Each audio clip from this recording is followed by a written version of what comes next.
Hello, happy new moon. This week's update has turned into sort of a new moon special report of sorts.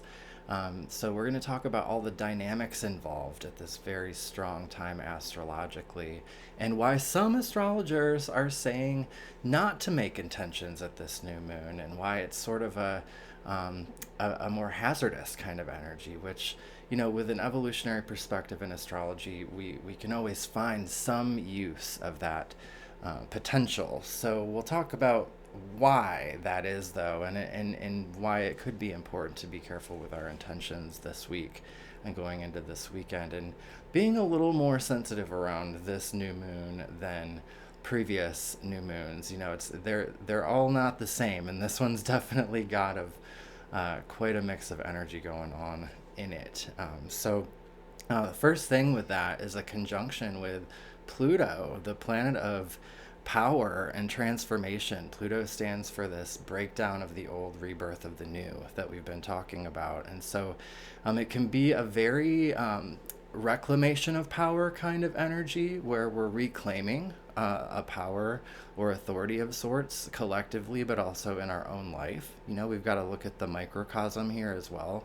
And that's one thing that was coming through about Pluto, because it often is a lot to do with governments and institutions that are along those kinds of lines, and so it's like, how are we governing ourselves, in our own life? How are we arranging our day or our actions or our choices, and the effect that has on everything else? So, like, where have we been maybe giving our power away, or where can we reclaim some of that power to sort of do some of that self-governing in a sense? And so that's where Pluto becomes more of an empowering planet, like a get a girl kind of energy, rather than a disempowering. So the negative aspects of Pluto can be, obviously disempowerment, feeling like oppression, out of our control kind of thing. We've definitely seen our share of that over the last year as Pluto has been making all these headlines. We get bondage, though, and addiction to some of those patterns at certain times, because Pluto can be that sort of cling energy. So we got to be careful around this new moon conjunct Pluto to make sure that we're not clinging on to something, to make sure that we're not imposing like chains on ourselves in a way, to any sort of past patterns, past relationships, things that maybe have disempowered us. So that's where we can kind of work on that intense transformative power of Pluto. It is an intense planet to work with, and so we're feeling this pressure, this density in the air. But we've got Mars in square to Saturn too, which is this act now or wait kind of energy. It's this collective daddy issues kind of thing we've been dealing with throughout this whole last year. It's just a little bit more of that old news, but this time, excitingly, we've got different signs involved. Saturn's in Aquarius, ready to upgrade the system, ready to make new long-term decisions. But these things in this type of energetic angle, it's like it's better if we go a little slower, especially, Saturn's like things that take time, and Mars in Taurus is like heels in the dirt for some people. It's like the harder we push, the more resistance there could be, and then the more conflict there is because of the speed of that change. So in our own lives is like, how do we do incremental change, and how do we take some of this pressure off a little bit at a time? Because I called it here explosive, but that can be good way like a fireworks, right? Where we're like, yeah, busting out of something. So it's like, what can we burst out of that has been restrictive or not liberating? So Mars and Uranus will be in this angle, producing this like breaking free of something vibration for the next whole week, and we'll be exact next week, so we'll talk about that more in the next update. But that just is more pressure that is being added to this energy this week, where we just sort of have to wait for a few things, but then also we can work on some things and push through any obstacles or blockages that we might have. And so you can see how this is a tough new moon to work with, because anything we start at this time will have this energy that in it to work with, from here on out. So that's what a new moon is like a birth of a concept. So like we start something now, it's like we're gonna have to work with this balance of like upgrade, and one step at a time through the whole time, and that can be a good thing, so it's always about what you're wanting to intend on. If you're wanting to intend on a new relationship or something at this new moon, um, there's probably going to be lessons involved with Saturn, and things would be, explosive very quickly with Mars and Uranus. It's a test of our frustrations. It's a test of our anger sometimes, and can be very triggering sometimes, where we feel like we just have to walk away from something and just like let it cool down. And adding to the mix, Jupiter is squaring Uranus at the same time. Uranus is stationed direct today, and Uranus squares it on Sunday. So this is like the tension. Uranus just makes things more in a square. So it's like an excessive amount of upheaval in the air right now, and like a lot of juggling of different energies. So you know what? I was like, well, Mars and Taurus. I don't know. Sit here.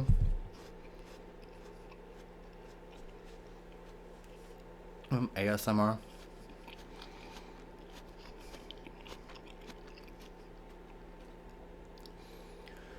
And I'm gonna wait for the right time till it feels not like a conflict of like facing something or having to hurry up for something. In my opinion, this can be like a radical waiting in a sense, where we're like refusing the rush at certain times. But then next week, going in, being ready once the Saturn square is done, to do the upgrade or blast off kind of thing, right? So you can see how we've got this new moon with Mars square Saturn that's mostly midweek here, and we had this kind of weird dark moon at the beginning of the week that we don't really want to talk about, but that was the healing with Chiron and the cleanse of our old cycle, that was even part of last year's moon cycle. And so we've got this Sun-Pluto conjunction today and Uranus Station Direct. So this is the beginning of these big upgrades, where Uranus now is like, okay, we're moving forward through Taurus. So this is an upgrade to our comforts, an upgrade to our securities, how we look at finances and like financial systems and things like that collectively. So we'll probably see, since this is exact on, in a collective sense, the inauguration day is the same day of this aspect, where throughout this next, term, we can see a lot of upgrades and a lot of upheavals to the financial systems collectively here as well, potentially, just because with the Mars and Uranus, the status quo will not stay. So that's going to be what's challenging us throughout this next week. Is like, okay, we have Mars square Saturn being like, we gotta wait, or we have to, do one thing at a time. But then we have the Mars Uranus thing start to be like, boom, boom, boom, as we get past this weekend. So it's a careful tightrope that we're walking right now.